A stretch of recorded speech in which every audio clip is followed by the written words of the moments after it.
Yo, what's going on?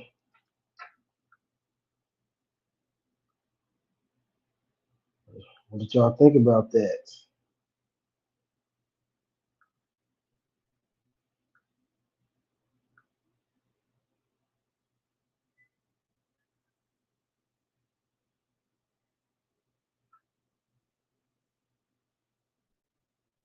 Yo,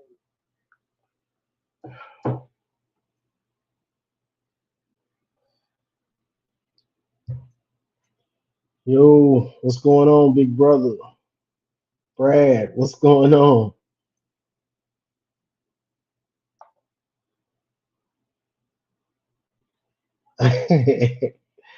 Boy, I don't let those lions bother me no more.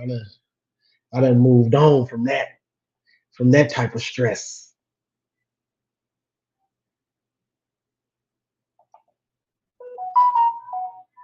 Bro, why you blaming Sharon Moore, bro? What was bad about the play calling yesterday? I that was more JJ to me. To me, I thought the play calling was good. Honestly, that's me though. That's me. I thought Marcus was gonna join me. I don't know if he is. If not, then I might just. I think I dropped the link in here. Let me see. Let me see if I know how to drop this link.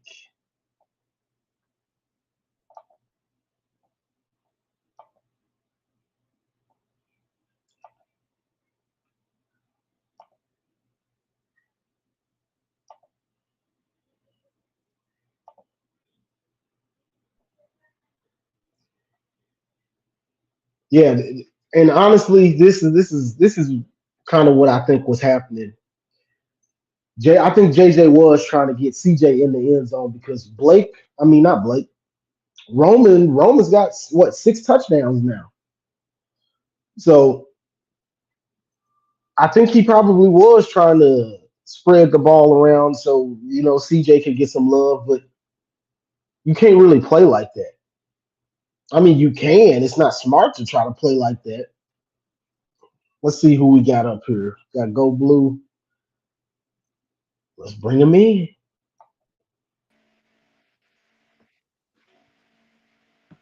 Yo, you hear me? Can you hear me? Hello? I can't hear you. Can you hear me? Can you hear me?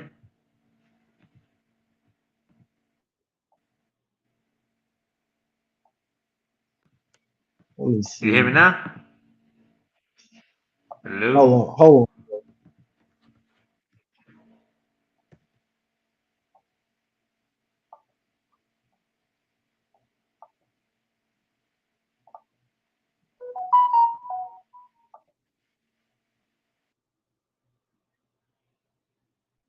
Yeah, I'm not sure what was going on with the sound. I couldn't hear nothing. I couldn't hear you, bro.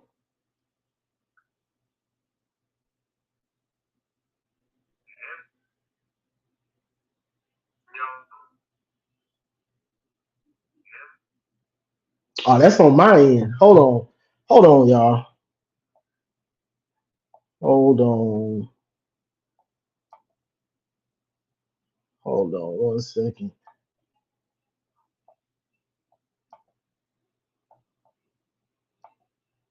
Because I couldn't hear anything you were saying, bro.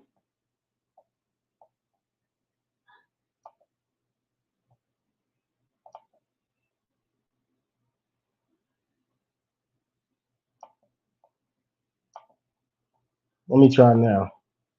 Yo, can you hear me? There we go. Hey, what's good, man? Yes, sir. What's going on, bro? Hey, man, look. I mean, I'm not mad at play calling. I mean, it really was JJ, man. We gotta be real. He made some pretty bad decisions. Accuracy wasn't that great.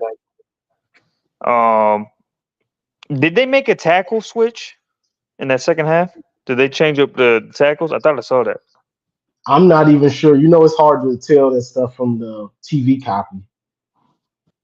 Yeah, I thought they put Barnhart at right, and I think they might have put Hinton or Henderson at left tackle.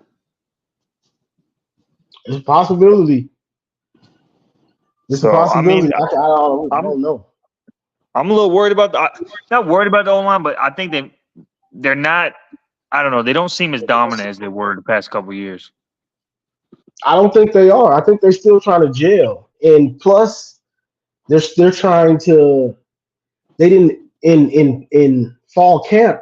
The focus was passing the ball with especially with Blake and Donovan hurt.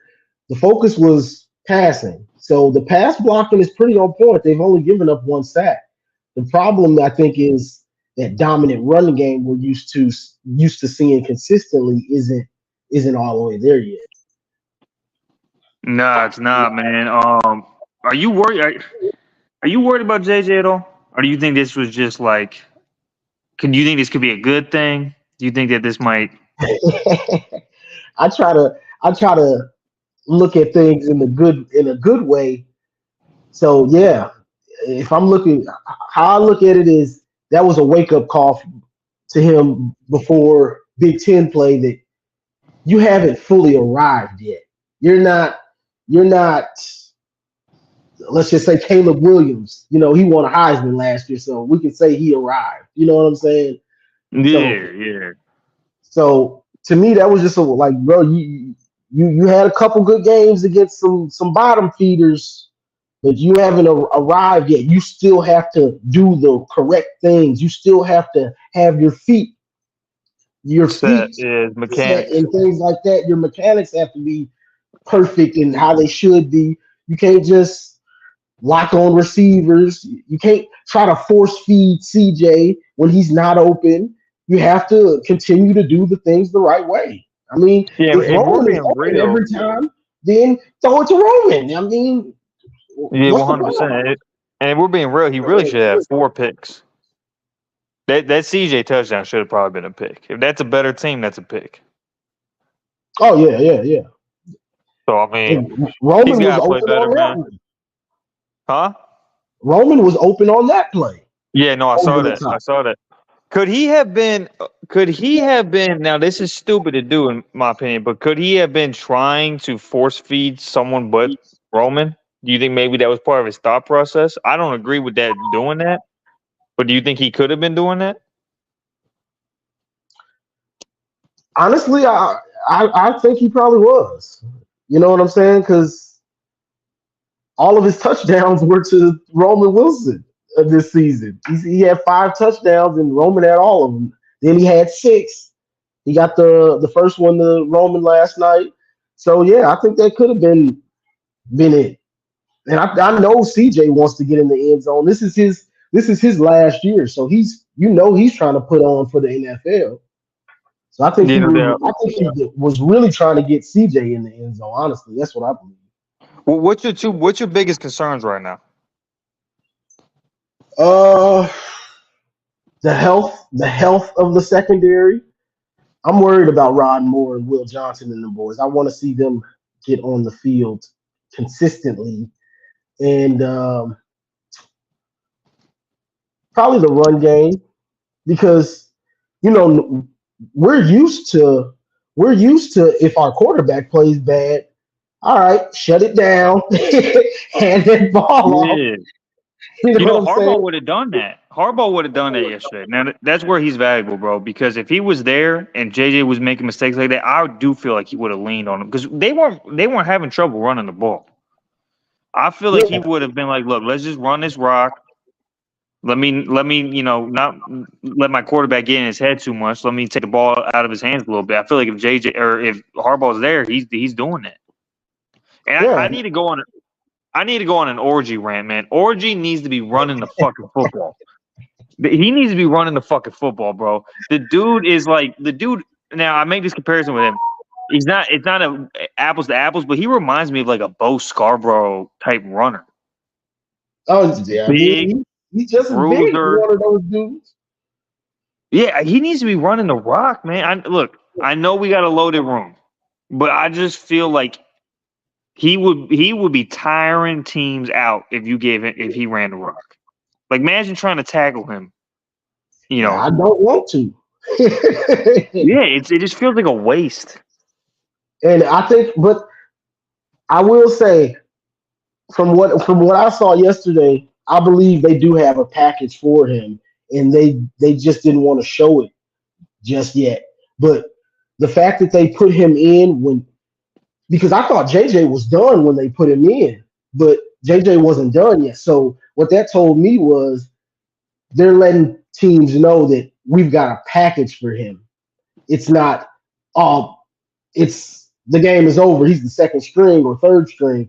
No, we've got a package for him. That's why JJ came back in. You get what I'm saying? So I think Yeah, they man. do have a plan to use him. He's just like I watched him run like what he run it 3 times yesterday. I think it was. Was it 3 consecutive runs, something like that? It was true. Yeah, like when he's got that long stride, and like it would take even against I think the best competition. I feel like it would take 2-3 dudes to get him to the ground. Oh yeah, like the first run, nothing was really there, and he just ran into the pile and still got like 3 or 4. In the second run, he went around that edge and got what Yeah, 9. man. It reminds me of those big Bama bags, man. Dude is a freak of nature, and the physicality that he brings, we don't have that.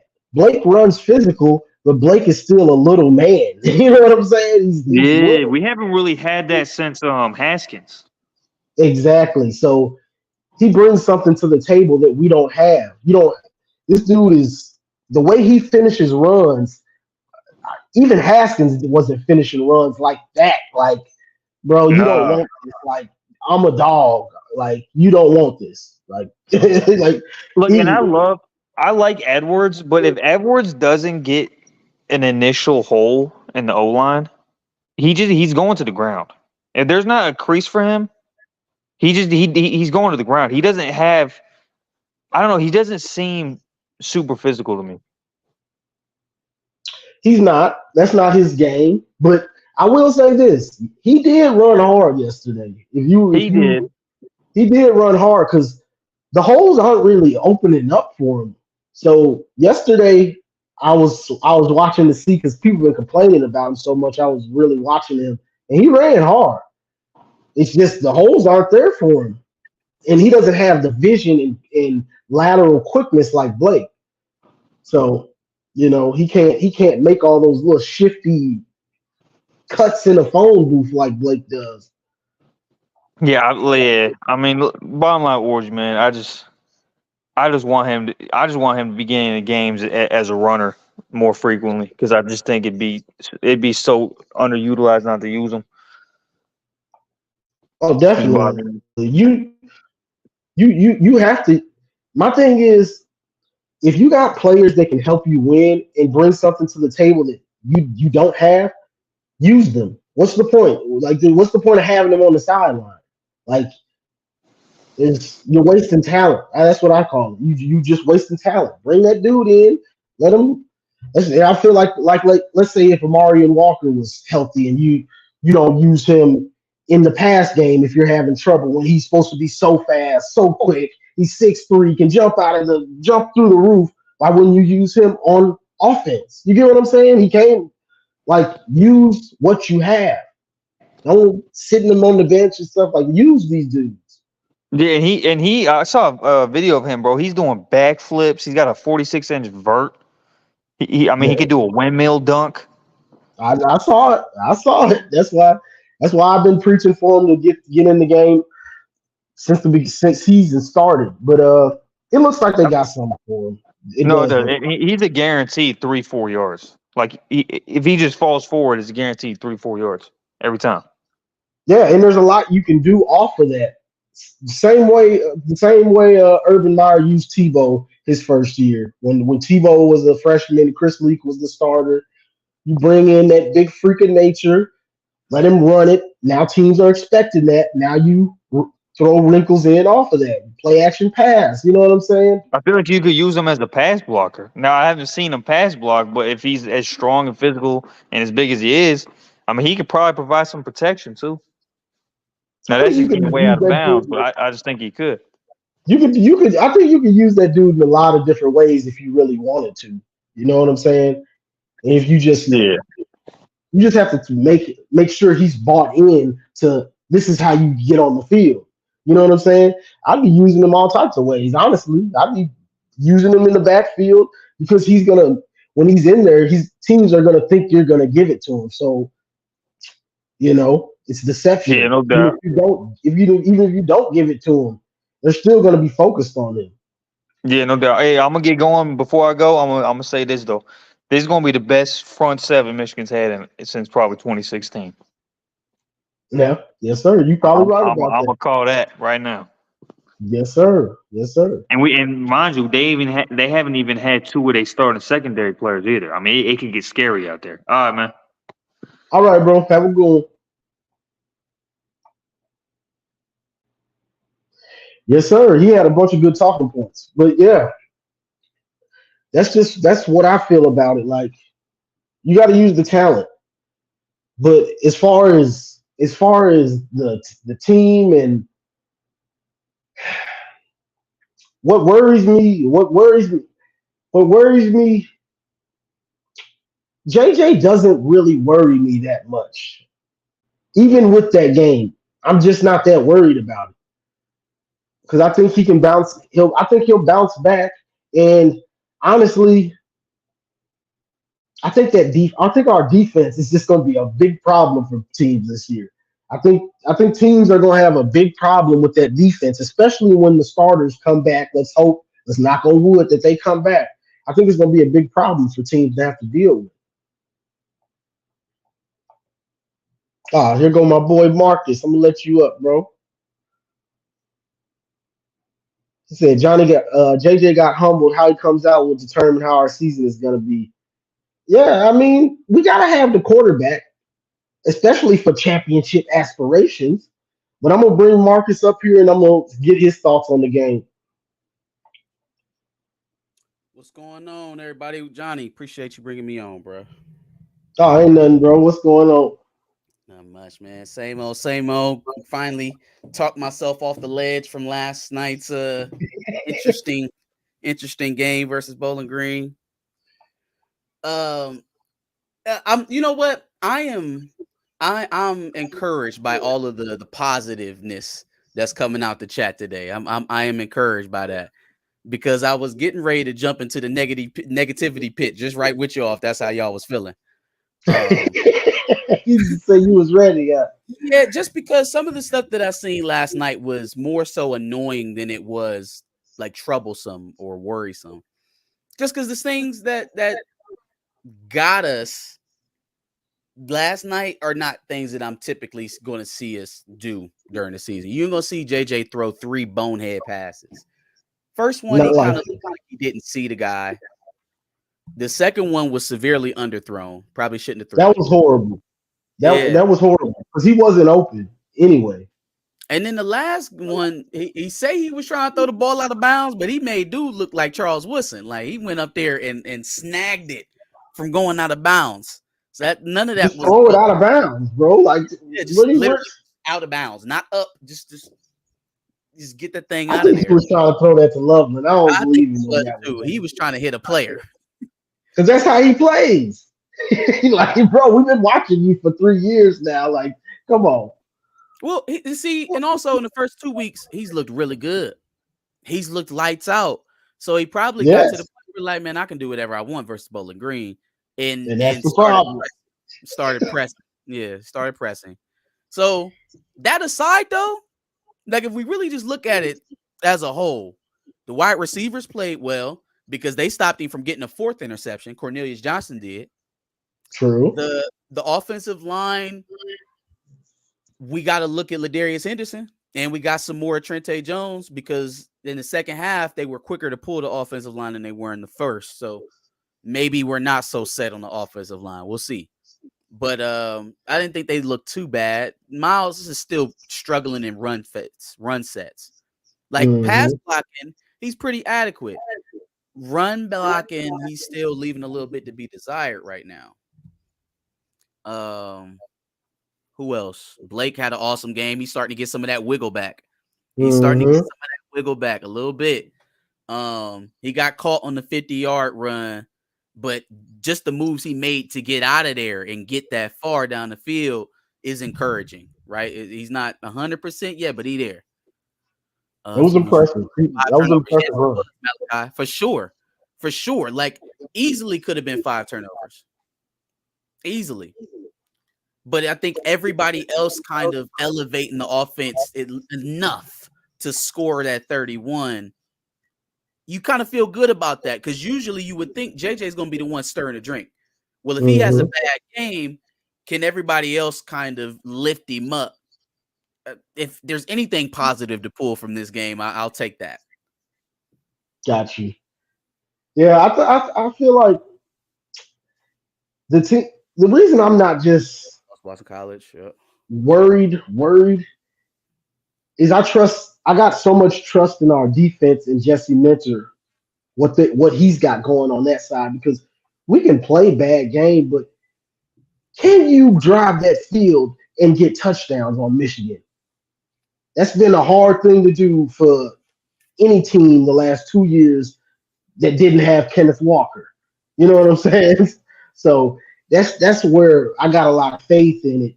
And I just don't think JJ is gonna play that bad. Consistently. Hell no. And look who he played to get bad against, though. This you can't even really compare this to TCU because TCU had 2 or 3 guys on that defense that were running sub 4.3. Right? So this is not even that.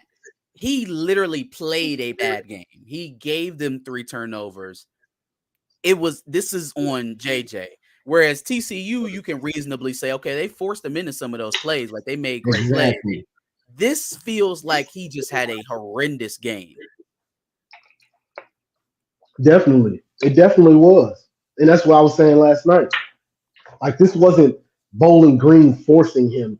These are just him making bad reads. Yeah. They were just bad reads most of the time. The first one, didn't see the guy in the back of the end zone zoning. Didn't see him. The second one, CJ's not open at all. You could have thrown it to Roman. The safety blitzed. So Roman has the inside position. JJ literally had pretty much half of the field to lead him. It would have been an easy touchdown. Easy throw. Yeah. So let me ask you on the first one, right? The one where he threw into the back of the end zone. This was Sherrod Moore's first week back, obviously. He was probably helming the play calling duties. Any question about the play call there? Like a skinny post slant to the back of the end zone with like a smash combination in the back of the end zone and you on the 2? Like, you know, and I know we don't like to see us just run 3 times in a row, but then certain situations like this makes me think, well, why didn't we just run it? Yeah, I mean, hindsight, but what I liked, and not saying I liked it, that interception, but what I liked is you have to let JJ make those mistakes because you need him. You're going to need him to throw touchdowns in the red zone sometimes, even if you are that close. Yeah. Most of the time, the last 2 years, we get in the 5, run, and we mad. So how's he ever going to be good in the red zone, the 10 going in, if they never give him a chance? You know what I'm saying? So yeah, that's fair. I guess I would like to see them designate a little bit better what plays are reserved from what. I feel like anything 0 to 4 should be a run for Michigan. That's just how I feel. Anything within 4 yards for Michigan should probably be a run about 90% of the time. And then you have some deep play action fakes off of that too, if you stick to that. Now we start getting to, 5 to 10, 5 to 12. Now that opens up a little bit more, right? You can do a little bit more with that, and it's a more obvious passing down. those are the opportunities where they need to shy away from trying to run, pick up a little bit, and then maybe go for it on fourth down. No. 3rd and long, throw that ball in the end zone, try to score. As opposed to their mentality over the last couple of years, we got 9 yards and 2 downs. Right, Mm-hmm. we're gonna try to pick up some of this, get it to maybe 4th and short, and now we got a decision to make. That would go a little bit further to helping his maturation to me, throwing during obvious throwing downs, as opposed to, forcing the pass just for the sake of saying that, we can throw now. And I don't know if that was a Sharon Moore thing, but it was a couple other times in the game where it felt like the play calling kind of like was wishy-washy. I felt like this game Sharon Moore was trying to put a lot of stuff on film before Big Ten play, and was really trying to show we're going to throw deep, because we didn't throw any deep passes the first 2 games. This game we saw a lot more deep routes. You know what I'm saying? Downfield, actually 20 yards and further. You know what I'm saying? Mm-hmm. So I felt like he was trying to put that on film to get these safeties out of the box once Big Ten play. Like, oh, okay. So, you know what I'm saying? It's on film now that we're not just going to dink and dunk 5 yards, 10 yards, play action 15, play action 20. You know what I'm saying? Like, no, we're going 30 yards downfield. We're going 40 yards downfield. We're going 50. You better get them safeties out the box. Yeah. What good therapist is saying here, we don't know that without knowing what the route was. See, I think what he's saying on that throw, the second one to Cornelius Johnson that he was trying to fit in there, you're right if that's a dig. You're right if he's throwing a dig. A dig has a much flatter trajectory straight across the field. If he's running a post, man, he's supposed to get vertical. He's supposed to keep ascending towards the middle of the end zone. He was exactly where he's supposed to be. He didn't think he was going to have to cut off and back in front of the safety to catch the ball. It was underthrown. Now, yeah, he if threw it was that. He threw that. JJ threw that off his back foot. He didn't. And this is the problem. We were talking about this last week, I believe. That lob throw, that one with the air under it. I believe he could have made that throw if he throws it up with some air, but he tries to rifle everything in there. Why does dude want to do that every time? See, I just don't know where he was going with the ball. I don't know what route was being run, and I don't know where he's going. If Cornelius was supposed to get flat and come directly across the field, which is what looks like JJ was gearing up to throw, then it seems like maybe Cornelius was in the wrong because he faded a little bit and then tried to get back.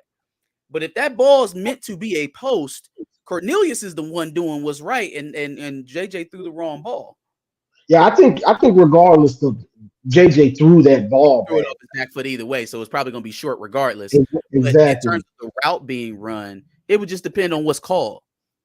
Yeah, to me, I wouldn't.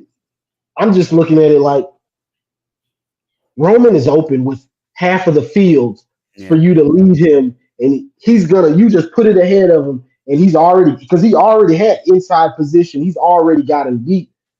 Throw that thing up there. That's touchdown 7. You and Roman for the year, easy. You know what I'm saying? It's just like it honestly seemed like he was trying to get CJ touchdowns that game. The more I think about it.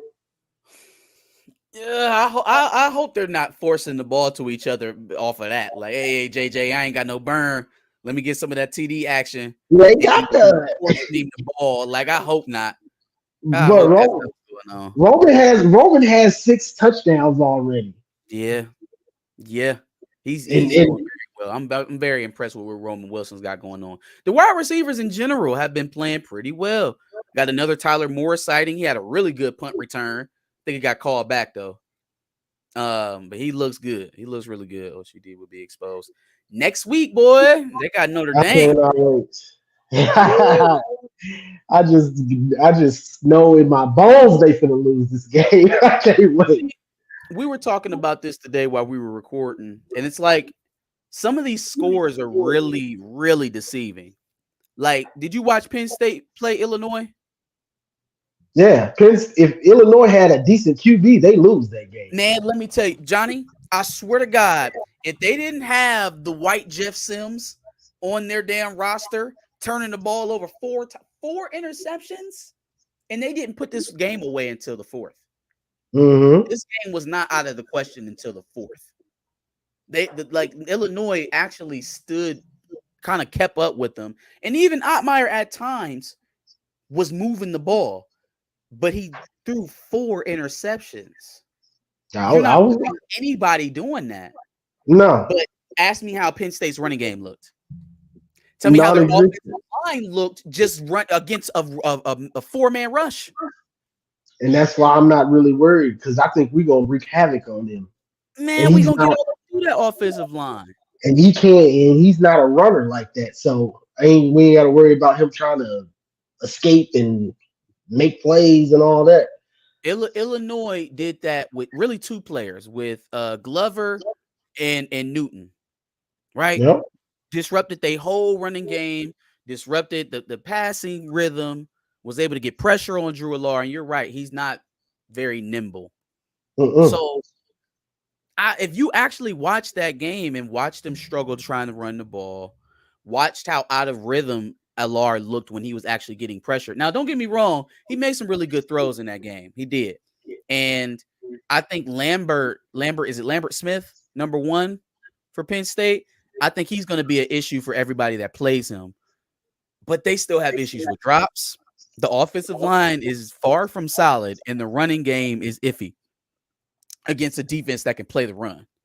Exactly. Same thing with Ohio State. They have deficiencies. The score is just kind of making it look a little bit better than what it is. I think everybody this year, normally there's a team that everybody's like, man, you can't beat them. They probably ain't gonna lose.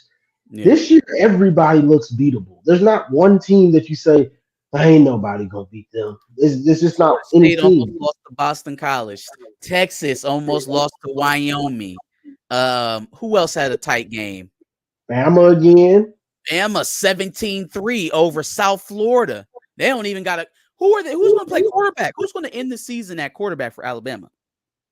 And that's the second best team in the SEC. That's the second best team in the SEC. I don't know. That's what I'm saying. Tell me again why SEC football is so much better than Big Ten. Please tell me some more. Tell me some more. Because right now they getting scraped. Yeah, they are. Yeah, you're right, Malachi. UGA struggled against South Carolina. So did you see that? Did you get any highlights of that game at all with Georgia? I was watching it somewhat. It was by the time I started watching, Georgia started to take over again. Do you think South Carolina is actually better than what their record says it is, or is Georgia not as good as last year? I think there's a little bit of both. I don't think Georgia's as good as they were, but okay, now I'm remembering what I saw from that game. Yesterday you watch all those games, it gets it's all coming together. Yep. So honestly, if South Carolina's receivers could catch, they probably beat Georgia, or that game is even tighter than it was. Spencer Rattler was throwing some crucial passes, and they were just right through their hands. Look, he dropped it. He doesn't get any help on that team, man. They don't block for him. They don't catch the ball. Like, he doesn't get any help. Yeah, so this year, if this was any year for us to get our stuff together and just focus in, it's right there for Michigan to take one. My God. Like everybody in the top 5 except for USC struggled. Yeah. And USC seems like they're getting their stuff together. Yeah, we'll see. I don't want exactly nothing from USC until they stop somebody. I guess we got to talk about this one. Deion almost got humbled last night. Woo! I've been trying to tell people, we're gearing up right now because I'm rooting for Deion too. I had him winning 4 games at the beginning of the season, so he's getting ready to crush or at least hit it with his next victory, my win prediction total for them. But I'm rooting for him because right now it seems like he's going to exceed it. But with the deficiencies that they got, Colorado has, they're setting everybody up for a huge letdown. Setting everybody up for a huge letdown. I think Oregon is going to put 60 Oregon on next them. week. So let's see who they play so far. They got TCU, they got Nebraska, they got Colorado State. Who's the worst team out of those three teams? Colorado State. And they took them to double overtime. They were an 11-point favorite at the start of this game. That's what I was telling my my homeboy earlier. He's Colorado. I'm like, bro, they just went to double overtime with Colorado State, bro. Like, what are you talking about? They were not supposed to go that far. And then I know Travis Hunter was out, right? Travis Hunter was hurt, and that was a dirty hit. That was definitely a dirty hit on Travis Hunter. But y'all not.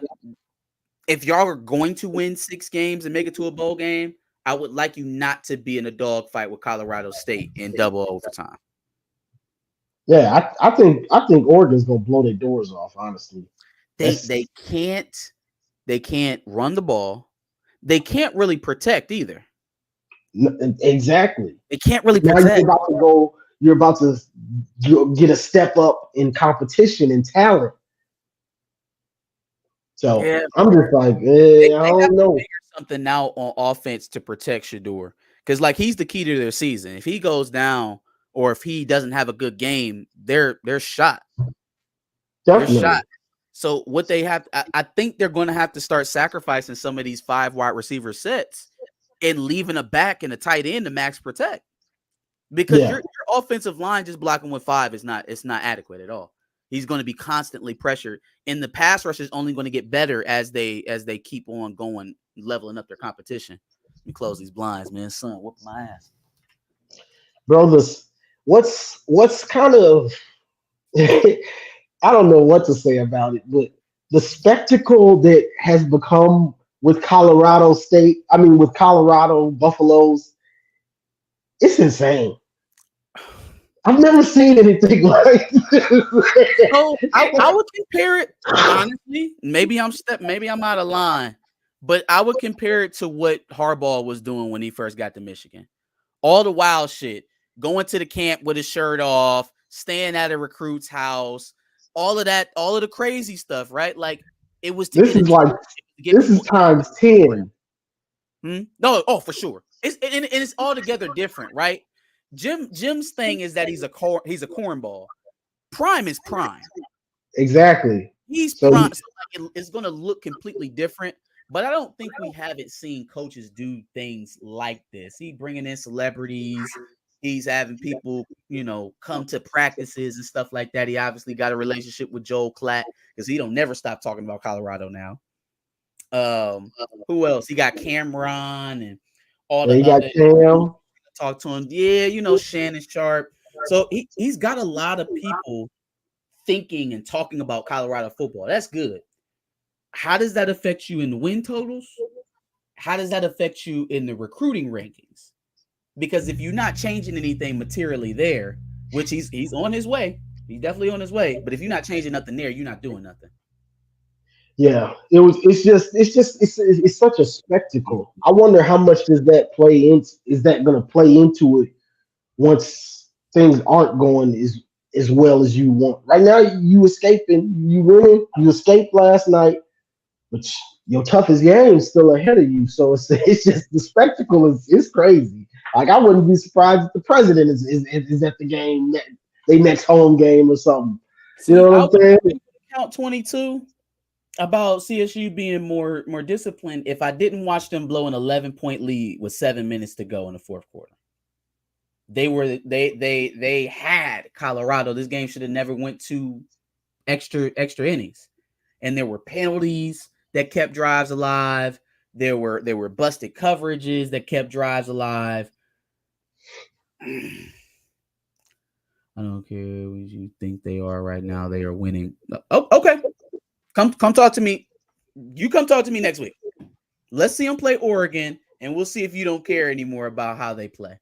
A deficiency is a deficiency. You can win a ball game and still not play well, We're all rooting for Prime, but it's just like bro, it's still college football. Like we sit here and watch this stuff since we were kids. Like once you kind of know what happens in college football and the the good teams, the mediocre, and the elite teams, you can see what's coming. And then also, do you feel the same way about all the antics and the celebrities and Shador poking a guy in the eye while they're playing football? Do you feel the same about all of that if they're 0-3 instead of 3-0? I don't think so. So that's the only difference that we're talking about here, right? Like right now, while they're winning, all the questions that are surrounding Colorado right now are kind of just that. They're questions until somebody beats them. Well, when somebody beats them, all of those questions are going to flow in. They're not just going to go away. Oregon's easy work. We'll see. I think Dan Lanning and Bo Nix got something else to say about that, but we'll see. Yeah, I got them. Honestly, I got them losing to Oregon. Honestly, I think they might lose bad to them, but you never know. They just got a tough schedule. They got one of the hardest schedules in the nation. Yeah, agreed. Let's see.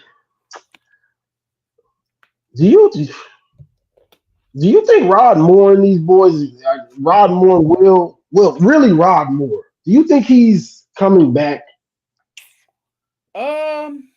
So we haven't They seen saying Rod all season. We haven't seen him all season.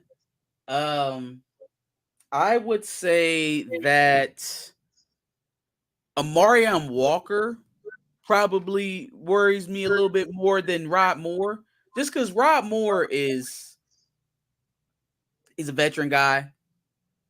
Guy's been talking about going to the NFL this season, so I don't think he's a guy who wants to sit out the entire season. It wasn't like he was a shoe-in first, second round pick, right? He was a mid-round guy, probably graded coming into this season. If he don't play at all, he has to come back to get that stock back up. So I don't think that's necessarily what he wants to do. So if he is out, it's a serious injury. It's not. That's what I'm saying. That's what I'm saying because they won't tell us. Yeah, they don't. That's what I hate about college. If there's one thing I hate about college football is they don't have to tell you that dude ain't coming back all year. They don't have to say nothing. He's just out. So they changed it a little bit this year. So there's a rule where you got to have like your week-to-week roster's got to be in 24 hours before the sports betting, right?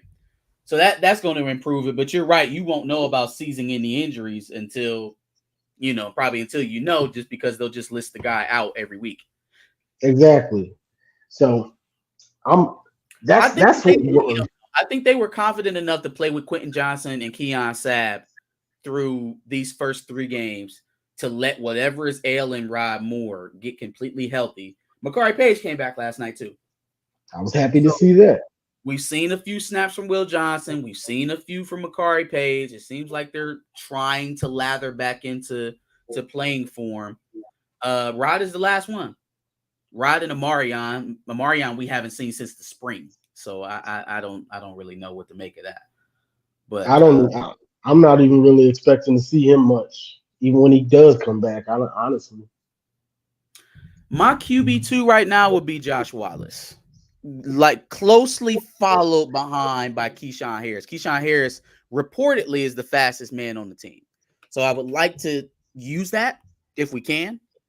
But I mean, both guys have looked adequate. I haven't really seen either one of them get beat. I haven't really seen the secondary get beat all like that. Couple busts when the blackouts are in this game too. What was going on early in that game when we did have some busts? What did you see from that? I couldn't really see. They got a little bit of yardage on the first couple of drives.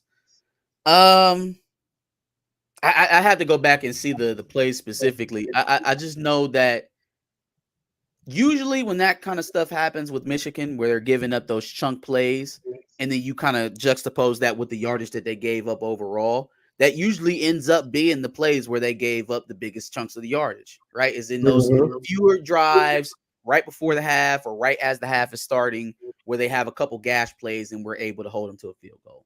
And I think that's how they got their 6 points, was just the 2 field goals, right? Yeah, because on one of those plays, what was it? Sanders still knocked it down, and then somehow it falls on top of the dude. He catches it, like, bro. Oh yeah, they gave him that. I was livid. I Man, had to watch the game on mute because I was around my family, so I was visually watching. But I'm watching it on the replay. I'm like, oh yeah, that's out of here. That's incomplete. And then they went back and when they were reviewing it, they were trying to zero in on that last little tip before he rolled over. I'm like, yo, they're gonna give him this catch. And they gave it to him for sure. So bad on that they TD gave. throw that dropped to. Oh yeah. I mean, hey man, I don't count things that didn't happen. I don't think DBs from other teams count touchdown passes that we dropped. Of course, it's a coaching point for obviously this week. I ain't harping on things that didn't happen. Score was 31-6. True. So I Gotta take dropped what you get. I dropped the link in there. If anybody wants to join and give their take for a question for me, Marcus, or you just want to give your take, it's in there. So Sure. Who else had a bad game this weekend? Did you see any of Ohio State's game? no, I didn't watch much of their game because it got ugly. It got ugly. As soon as I turned on their game, it got ugly, and then I was like, all right, I don't want to see this. So WKU was able to move the ball a little bit in the first half. But it was just another one of them situations where they were playing not to lose or not to get blown out and then got blown out anyway. So like a lot of passing on third and short, like deep routes on third and short, no ability to actually run it on third and short. So I guess it makes sense why. But they were frequently getting Ohio State into third and short, fourth and short situations, throwing the football. It seems like they've made a switch at one of their corners. So the transfer that they got from Ole Miss, Igbenogson, he ain't starting no more. It's Really? Jordan Hancock. Yeah, it's one of the young guys. So they're digging pretty deep into the secondary right now. No, they've been screaming his name all offseason. What is his name? Hicks. CJ Hicks. CJ Hicks. He ain't really been playing either. All of the young guys that they thought were going to come in and transform the defense, Sonny Styles, CJ Hicks, Igbenogson, a lot of those guys haven't really been playing, or at least not starting. Even Mike Hall's not starting right now. He's a backup. So they're seem like almost like they're, I won't say regressing, because I mean the guys that win, right? If you get beat out in practice, you get beat. But a lot of the young, these guys are going to take a step type guys aren't really being seen or showing a whole lot right now. It was a whole lot made about shoot. Now you got me trying to recall Ohio State names. Jesus Christ. The running back, Dallin Hayden. I haven't seen much of Dallin Hayden all season. Yeah, it seems like he's got buried since what's it? Train him. Looks like Trainham might have beat him out in all season. Yeah, train him, and Henderson had a pretty good game from what I saw. Hold on, let me bring Giovanni up. He keeps popping up. Yo, what's going on? What's up, bro? Is the mic level good? Can y'all hear me well? Yes, sir. All right. Excuse, I ain't gonna cap. I wasn't really ready for it, but I saw you was live, and I was like, I gotta get my comments off. So excuse me for the way I look, chat. You know what I mean? Don't make fun of me, nothing like that.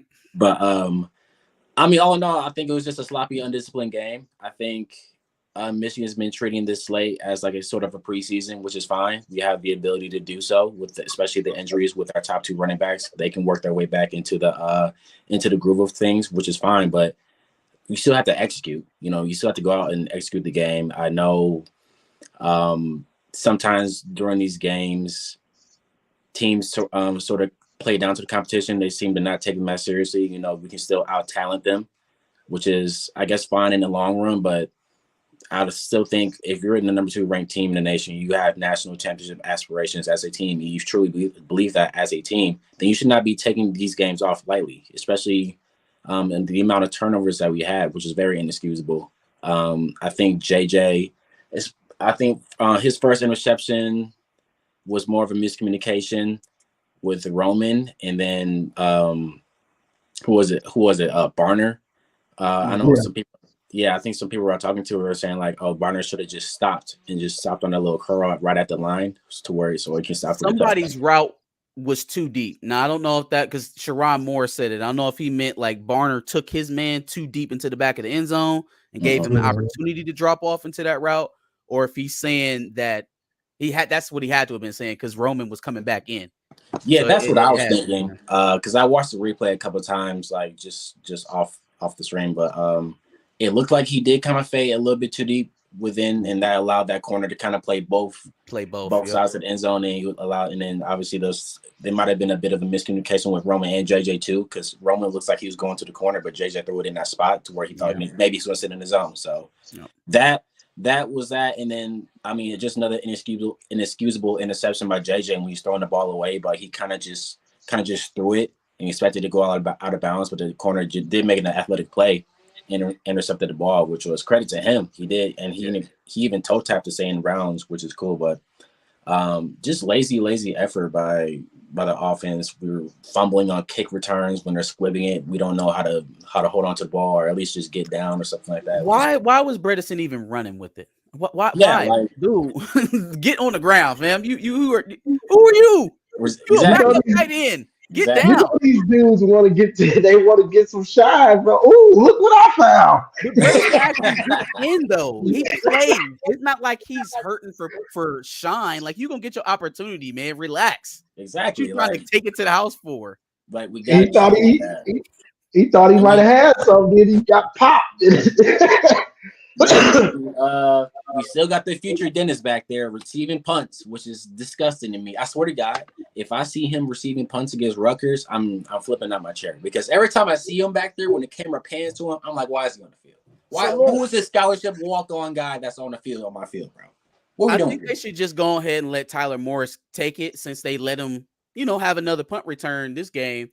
But I honestly believe the only reason why he's back there is because everybody else that calls himself a punt returner on there probably get back there and drop the ball. It gotta be something. You can't tell me Thaw is better than Samaj Morgan, Carmelo English, Cole Cabana, and Tyler Morris. Exactly. Like something in practice is going on that we just don't know about because there's no way he keeps getting these reps. There's no way he keeps getting these reps. Yes, it seems like they. Does anybody want to play punt return and can catch the ball? I can. And he caught it. And he went out there and caught everyone. Now he ain't gonna run no run. He caught him. He ain't running shit back. He caught him. Yeah, he'll secure the possession for us. So I guess at least he's doing that. But still, though, we are injured. What was you gonna say? His returns. I said it last week. He got popped this week. He's going to get decleated. I'm telling people. I'm telling it. Bowling Green hit him pretty hard, popped him. He didn't see it coming. Big Ten play. I'm telling you, they better stop. They better get him from back there. Playing really good too. Rutgers is playing great. They playing really good on defense. So. Yeah, they're playing good. I don't see why Tyler Morris is back there. Thaw's back there. Tyler Morris is back there. Oh, run two, like the split. Why are they switching them back and forth? Like, that's what I don't get. Oh, yeah. That is the thing we could do because I remember Michigan State did that before when they, I believe it was during the Nebraska game back in 2021, and Jaden Reed took that to the house to tie the game like late in the fourth. They had like two receivers back there to receive the punt. So I mean, it's an option. I don't mind it, but all in all, like I said, get him off my field. But at least that's what I'm saying. Yeah, get him off my field. But defensive wise, I think they're still doing their job. The corners are a little bit shaky, but I mean, keep in mind those are our third and fourth string corners out there. I don't think Will Johnson got. I think he got a snap out there. I didn't really see him. Thought I saw him for one play. But Will Johnson might have gotten a snap. But other than that, I mean, Josh Wallace was the only other starter out there with Makari Page and Mike Sanders still. Sure. Not Samaj Morgan, but Keon Saab has had a really, really good year. I'm liking how he's been developing so far. So they gave up 124 passing yards. They had 205 total, and they averaged about 3.5 yards per play. So I think we clean up some of that busted coverage stuff we're talking about. You know, hone in with the secondary. I think they're playing pretty well defensively. Mostly the turnovers, man. The turnovers was the biggest bugaboo. Everybody else had a bright moment. Offensive line, defensive line, linebackers are playing lights out. I really thought Mike Barrett might have lost his job by now to Ernest Hausman, but he's holding him back, and Hausman's playing well. So it's not like he didn't take it because he didn't win it. He didn't take it because Mike Barrett just kind of raised his level of play. So Exactly. And I think Barrett, this is his third year in the system too. playing the same position too. You know, because Exactly. he's been bouncing around so much, safety, viper, linebacker, running back. He came in as a quarterback. So he's played so many different positions here. It's good to see him get some year-over-year experience. And I don't mind. Like I think Hausman is more fitted. Like if we're playing a team that wants to, like Illinois played last year, they want to play like us or Penn State. Yeah. But I think for most of the teams, it's kind of good to have Mike Barrett because I think he's probably better in pass coverage. He understands what he's doing a little more. Yeah. So. Yeah, I mean, and the one thing I did know, so Good has quietly had a really good season so far. Good, and obviously Grant, those two D tackles in the middle. Mason Graham did have a couple of blow ups in the backfield, and then we are starting to get more sacks from the edges. I believe Jalen Harrell. That's our sack leader. That's crazy. He's been starting to get back into form, which is really good. Because people were kind of freaking out after week one that our edges aren't really doing anything. I'm still holding out on Brady McGregor. I'm watching him like, all right, like this is your fifth, sixth year, like fifth year. Yeah, I'm watching him. I ain't saying he's bad, but I'm just keeping an eye on him during these games, seeing if he's really making impact plays or stuff like that. I didn't see him much this game. He had a much better game against UNLV. And then he was getting pressure against East Carolina, but again, they never got home. This game, I didn't see him as much. I didn't see him nearly as much. Kenneth Grant had another good game. Chris Jenkins with the big boy interception. I just need him to take 2 more steps and score. He needed to get 2 more steps in so he can score. Yeah, honestly, my expectations for Brady McGregor, they're not that high, honestly. Yeah, I'd probably be happy if he ends the season with 5 sacks. But as long as he can give you like 5 to 8 sacks and maybe like 15 tackles for loss in the season, 15 on its way to 20 tackles for loss, that's a successful season. That'll get in second, third round pick. 6'7" long, can affect the passing lanes. That's the kind of numbers he needs. And I think he's there. I think he already has 1 sack for the season. I think as teams start to key in on Kenneth Grant, the edges opportunity, Kenneth Grant and Jenkins, right? As they start to key on them as what really is the main source of the pass rush right now is the interior. When teams start to learn that, less backs are going to float to the outside. They're going to start stepping up straight because that's where the first pressure is coming from. That should create, number one, a close down on that middle section that always seems to open up when we do our pass rushes. That's going to close a lot more because there's a person blocking in there now. And then also is going to give more one-on-one opportunities for our edge rushers. So I think the production is coming for the edge linebackers. The pressure is encouraging. So I think it's coming. The production is coming. I mean, and the good thing about this is luckily our front seven, especially our front four, I should say, we're pretty deep. So it's not like we need that type of production from them this year to be where we want to be at.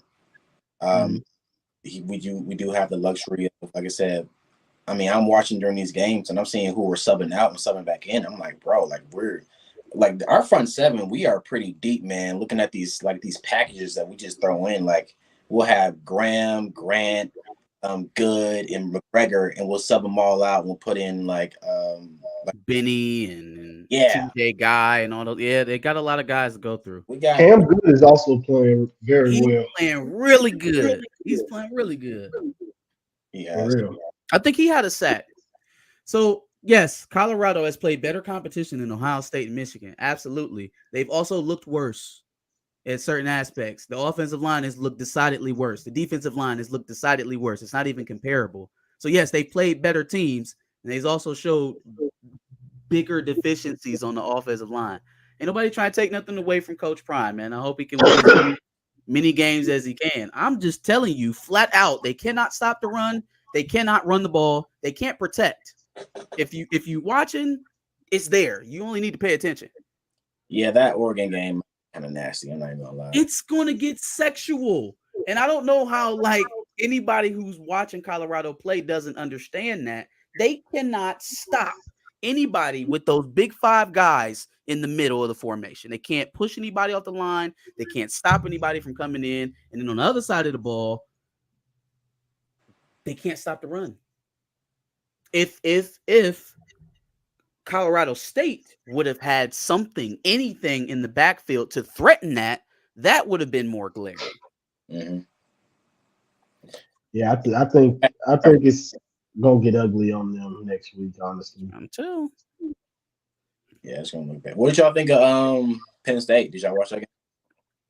I did watch Penn State. We were talking about that a minute ago. I feel like they have some of the same problems that they had last year as well.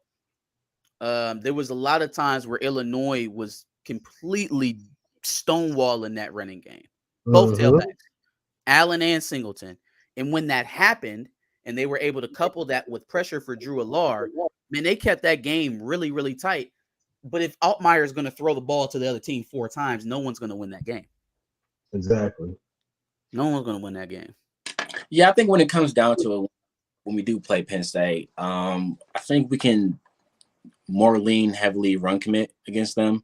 And I have faith in our corners with the Will Johnson, Josh Wallace, Mikey, Rob Moore when he gets back, hopefully, and McCarty Page. I think they can hold it down back there by themselves. I don't really think we need to drop back much and play much zone if we really wanted to, or we can play zone blitz. But I think their receivers still have to prove it to me. I mean, I'm not really seeing anything that jumps off the page for me for the receivers, which I think that could be their downfall. Lambert is pretty good. He has drop issues though. And so like I think that's going to be a thing for him this year as being the main playmaker is being consistent with squeezing the pill because it's been a couple weeks now I've seen him drop some wide open throws. Yeah, and I think that's the thing that everybody can see Michigan whatever the scores aren't gaudy, but the fact still remains. Can you get to 25 points on that defense? Can you do it? Ohio State, could you do it? Could you get to 30? You've been scoring 50 and 40. Could you get to 30? No. Penn State, you couldn't even score 17 last year. Like, what did they score last year against us? What did they score? 28, 23? Ohio State, 23? Yeah, Ohio State. Or something. No, Ohio State. Oh, Ohio State? Yeah, it's 23. 23? Man. Yeah. It might be 13. That's the thing. Like, people focus on our offense so much that they forget our defense is putting up numbers where you get nothing. You won't score in the second half. Oh. You might get a field goal and that's it. Like, so that's the security blanket for me at least. Like, you know, the only time we've seen it in the last 2 years, the only time we've seen our defense just really let us down was the playoff and Kenneth Walker. Yeah. What coach do you think had the best outing as head coach? So far this year? Yeah. Jay Harbaugh, the first half of the UNLV game. I think he probably had the best. Mentors was good, but Mentor also coached the second half of the ECU game, which wasn't really great. I feel like if you saying whose total performance was better replacing Harbaugh, it was probably Jay. Yeah, you might be He had right. the UNLV game. Mm-hmm. Yeah, the first half of the UNLV game. They Yeah, scored you probably 35 right. or 28. They scored 28 on 4 drives. They didn't turn the ball over. Blake had a long run. Check. Defense looked Yeah, good. Yeah, I'd say Jay. you're probably right about that. Yeah, I think the J best game out of what was it 4? We had 4 different coaches. Yep. Sharon, Jesse, Mike, and Jay. Yep. Yeah, I don't know. I mean, we're gonna get Hart back. We'll see if I mean, do you guys think are like in terms of like throwing attempts for JJ? Do you think that'll go down at least a little bit for this Rutgers game with Harbaugh being back, or do you think they want to try and keep him in that rhythm, getting like maybe 23 to 27 throws per game? Yeah, I think he'll still be in that 30 range. Just because a lot of teams are going to still be on the control the dual play, blitz the A Mm-hmm. gaps, let's control this run. And they've already shown this year that they're not just going to belligerently bang their heads into that play after play after play. They'll start off throwing the ball until teams adjust. So I don't even think that happens unless Harbaugh approves it.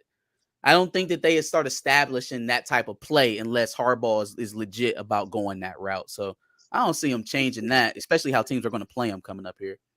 I think Yeah, before going into this game, right, we already knew they were playing a run. They were making JJ beat them. And if JJ would have put up another performance like he did the first 2 games, I think maybe we would have started to see like a shift what teams' game plans were defense going into the game at least, and maybe for the first half. But I think with JJ playing as bad as he did yesterday, it might reinforce teams like, all right, we're still just going to play the run. You think people are going to like use the Bowling Green? But see, like that's the thing. Like I don't think there was anything that impressive that besides that pick on the sideline. That Yeah. was nice. But there wasn't anything they were doing schematically that was like, oh, this is the answer how to beat Michigan. Yeah, no, I mean, So- like, from the standpoint of reinforcing the idea that the whole narrative around JJ, right, going into the season was you want to make him throw, you don't want to let Michigan run, right? Right. For the first, Mhm. JJ was beating those allegations. He was. Mhm.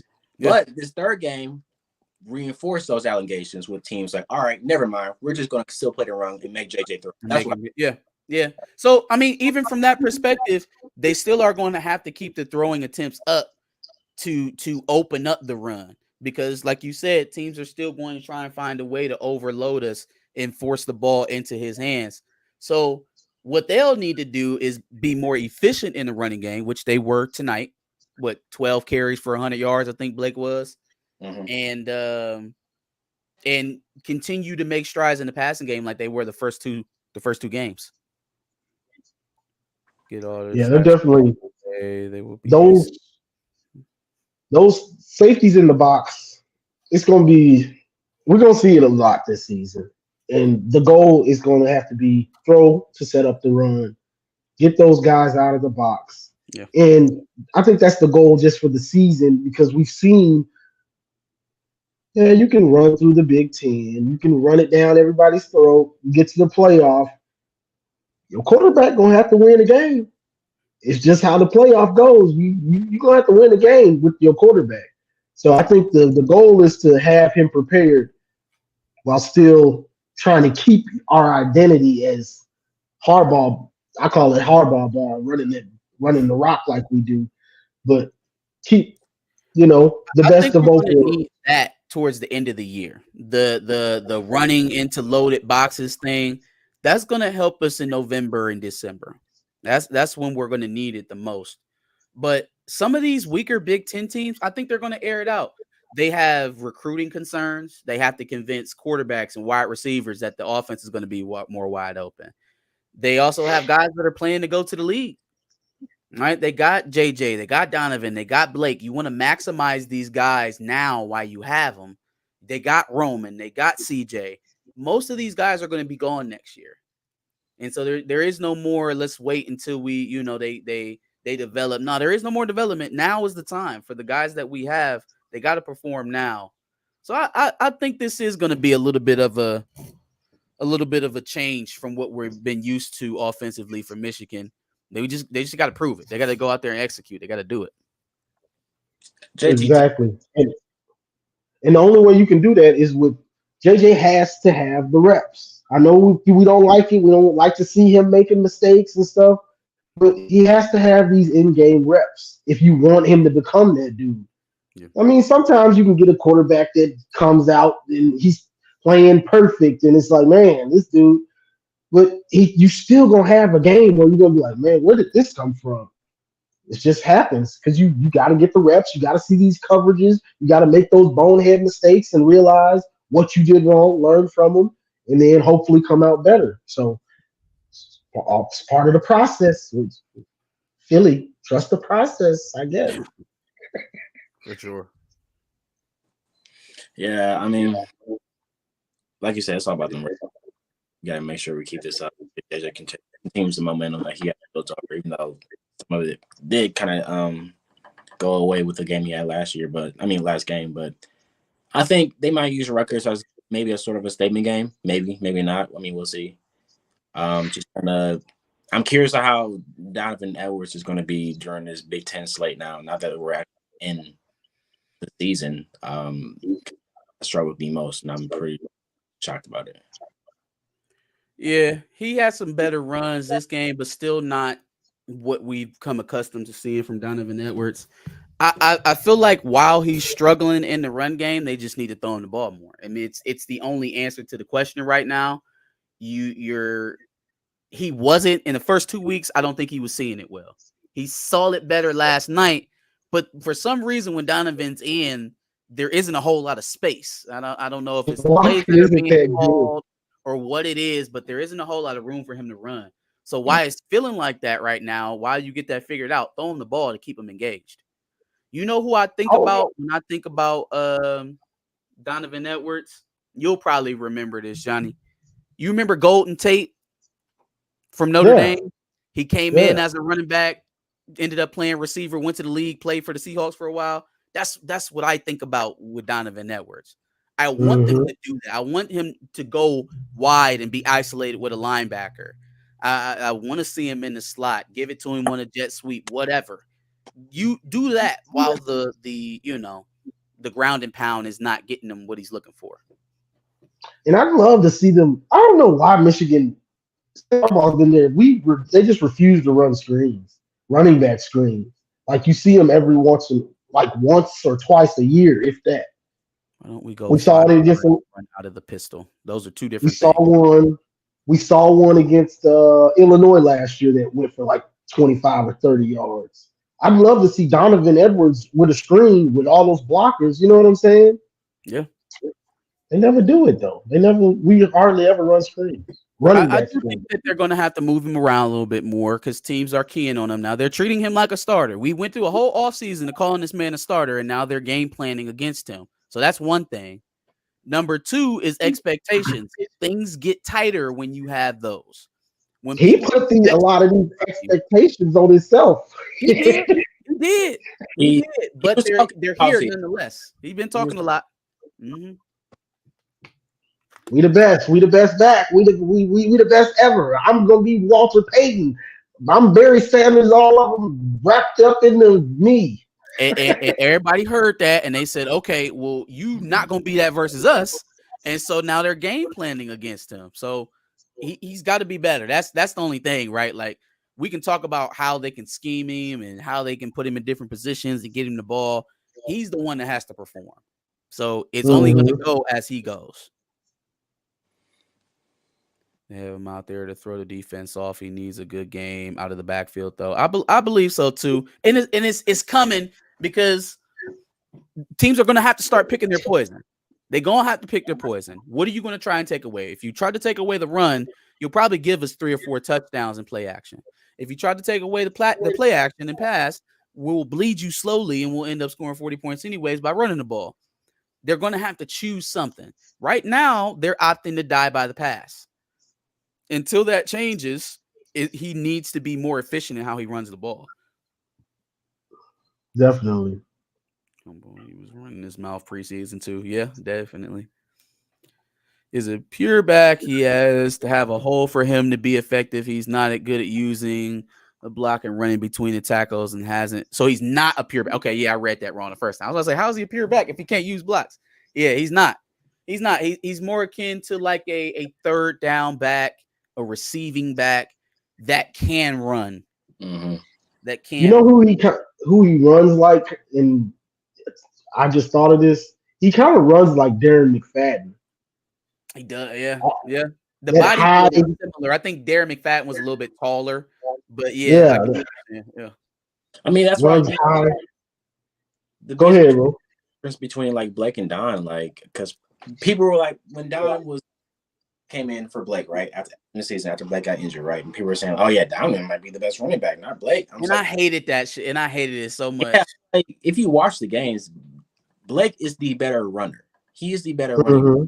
But Don is a more complete back. He's a more complete player, right? Because if you look at Blake's forms, right, his playing style from 2021 to 2022, I believe, right? He like that little hop step, that jump step that he does to cut in and out of holes, or like his moves that he used to get away from defenders. Don doesn't have that in his bag, like not at all. Don usually or he tries to go around him, which is one cut and gone. Yeah, he's a one cut and gone guy.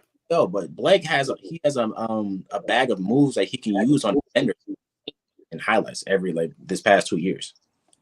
So I think Blake is actually the more complete.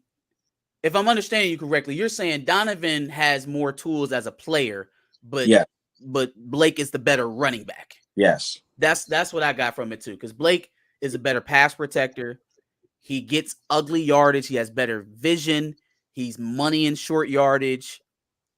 He had 20 touchdowns in 11 games, 18 touchdowns in 11 games last year.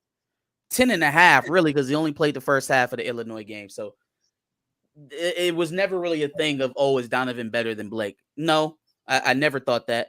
Did he have the potential? Sure. Is his athletic profile a little bit higher? Does he have a better upside because he can catch the ball and things he can do as a wide receiver? Sure. But he still has to do that. He still has to prove that. He got to go out there and put the production up for us to be like, okay, now we can have this conversation about Blake and Donovan. He hadn't put it up yet. He hadn't done the stuff. And then we all made him feel like he could do it. And he's talking like he already did it. And so now just prove it to me. I don't even want you to apologize, humble yourself, none of that. I don't need you to do that. I just need you to perform. Yeah. Just perform. That was your boy Chris and Zach on Minister Sports hyping him up.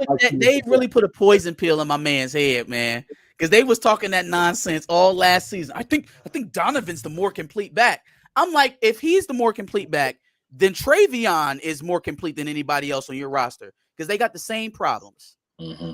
They don't track well. The vision isn't up to par, and they always try to hit the home run. That's why they're at Ohio State. They run an outside zone like they're addicted to it. They run in toss sweeps and outside zone like they're addicted because the best athlete that they have in the backfield, that's all he can run. That's what he runs. That's all he can run. Toss sweep left, toss sweep right. Zone read left, zone read right. It ain't too much. We going outside, man. We getting on them edges. Mm-hmm. I wish they would do that more for Donovan, is get him outside more. Because that's clearly where he wants to be. He will not stick his nose in there and get the ugly three. No. I think they have to yell at him about that. I think he tries, but I mean, I swear to God, like, so D original with his comment, like, I swear, I think it was in like the first half. Like Don received a inside handoff, and there was the edge defender like was standing there to contain, and he was like, I swear to God, he just looked at him and they looked at each other, and Don tried to run straight ahead and just got tackled for like a 1 yard gain. He said he's a straight ahead back with no trucking ability. That's funny. Yeah. Emily had an interesting question. Do you think Donovan will be back next year, considering how the first third of the season here is, or first quarter of the season is going? Any chance that he comes back? What y'all think? I think so. I mean, you ain't putting up no. I mean, NFL teams, they got the film on you. They know what you can do, but you want to put up numbers so that stock gets as high as you can get it. Like, because with Donovan's talent, let's say he had a year last year like Blake's, he's first round. He's going first round with what he can do. If he gets 18 touchdowns, 1,400 yards plus what he does in catching the out of the backfield catching the ball, he's going first round. Mm-hmm. But if he's not putting up the numbers, it's like, all right. Was he eating off of Blake? Blake wearing the defense down and things like that? I mean, yeah, I think he has to come back out of goal. Yeah, with the way he's playing, if he continues to do this throughout the rest of the year, then yeah, he's pretty much not going to have a choice. I mean, if he does decide to go, he's going to have to get a guarantee from the team. Like, all right, we're probably going to pick it up in mid-second round like that, and you'll be on the team. If not, then I think I totally see him coming back for that year because this is the year. A, he imagined, and B, what other teams in the pro imagine him to be. Yeah, I don't think that NFL scouts are going to be paying too much attention to UNLV, ECU, and Bowling Green. But if his lack of production is something that bleeds into the Big Ten schedule, then yes, I think it's more likely than not that he returns just so that he can get some better film on the. I mean, honestly, him and Travion Henderson's story in college is outside of the team success thing. It's so similar. It is so similar because I feel like this is Travion's season to kind of like get right, to show everybody he's still that elite speed back that came into Ohio State and ran for 1,200 yards as a freshman. So now this is kind of like the prove it season. That might end up being next year for Donovan. It could be. I'm not totally out on him, but I could see it tracking the same way.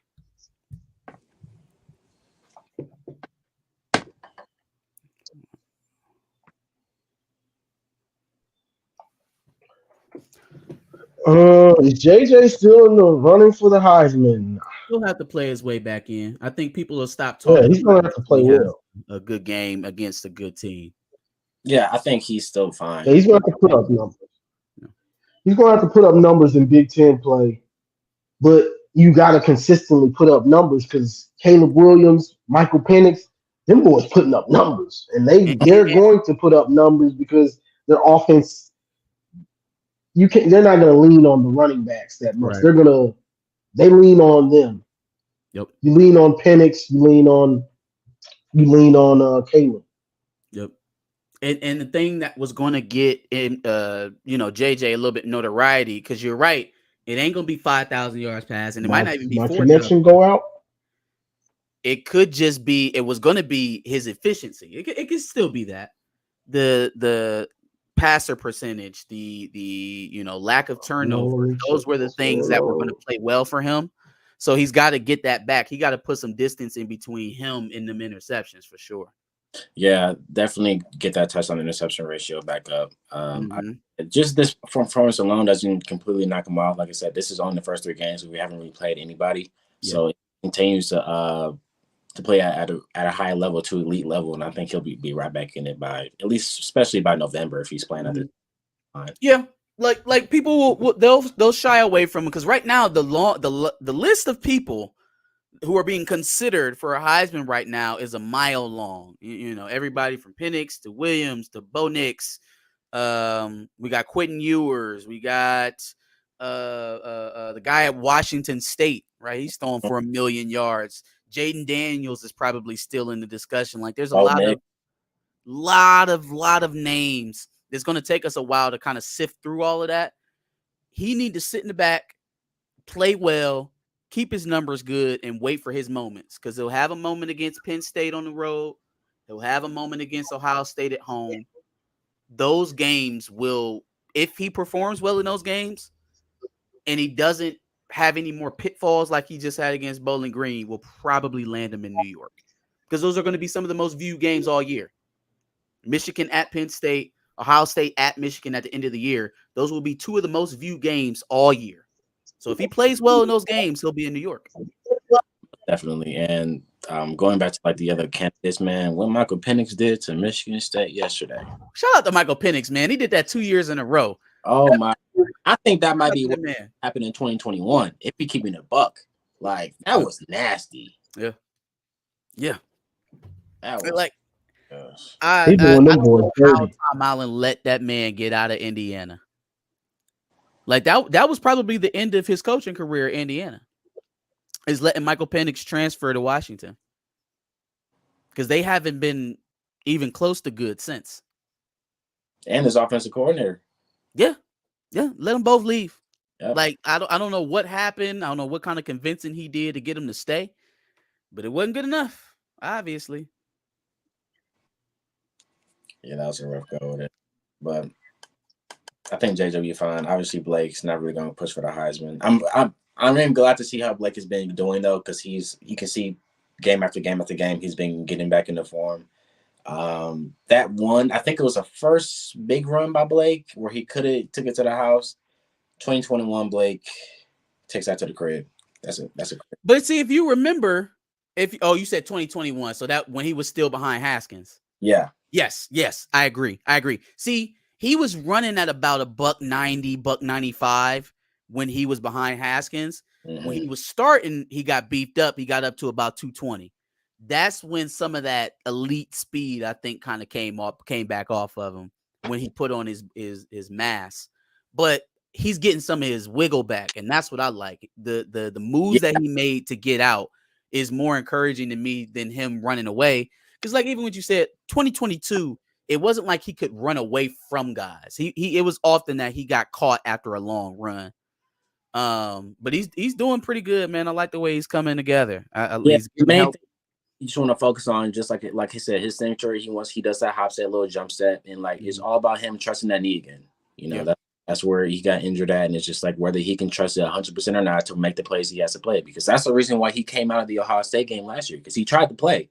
But the first time, because he already had one snap, the second snap where he actually tried to do it and he got tackled, he's like, no, I can't do it. He tried. It looked like he tried to jump cut and he didn't go nowhere and they smacked him. Yep. He was like, yeah, nah, that ain't good. He's like, that ain't good. I was like, I can't do it. Like, there's no point. Like, I can't do it. And you feel bad for him. But like I said, him coming back, you're seeing like he's trusting that more and more, which is a really good sign. It seems like the offensive line is doing a little bit better. With run blocking and like our blocking schemes and not pulling guards and tackles and whatnot. So I wouldn't count him out on getting to New York. If Donovan doesn't have the same type of season that we wanted him to have this season, and they have to rely a little bit more on Blake, and he's the feature back, that's going to afford him an opportunity. He's going to get the carries. He'll have those touchdowns. He'll have the yardage. If for some reason JJ doesn't pan out as being a Heisman candidate and we're not getting what we need to get out of Donovan, Blake is going to have to be Heisman level for us to be competitive. Now, that's a lot of ifs. It's a lot of ifs, and two of those things I don't want to happen. So I'm hoping that's not how it shakes out, but it's possible because I do think he'll have somewhere around 1,500 yards by the end of the season. Definitely. Yeah, I'm hoping JJ gets it together. I want to see this offense be balanced with Blake, what we thought it could be with Blake, with Donovan, with JJ able to make all the throws and Harbaugh trusting him to make all the throws. So that's what I'm looking forward to. Marcus, I don't know how much time you got. Yeah, I'm probably about to scoot, man, but I appreciate y'all having me on. Gio, was good chatting with you. I'm here every week, man. So follow House Divided is the new channel that we launched, split off from the regular main channel. House Divided on YouTube, talking Ohio State content, Michigan content, Big Ten, greater college football. Come check us out. Hey man, thanks for having me on. I was talking ball with you guys, and I know it came on Johnny's show before, like during the last season. So I'm definitely sub to that channel because I didn't know you guys were doing that, cooking that up. But like I said, appreciate having me on. Good looks, man.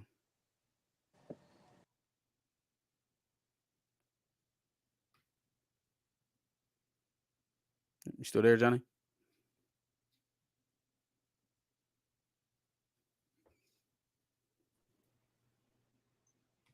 I don't know what's going on. My internet is I didn't want to leave you. So I don't know if that's me or what's going on. It's going now. You good now? I think that's me. But I guess we gonna end this because I'm froze. I think you froze. I'm good. Am I frozen? My internet's just horrible right now.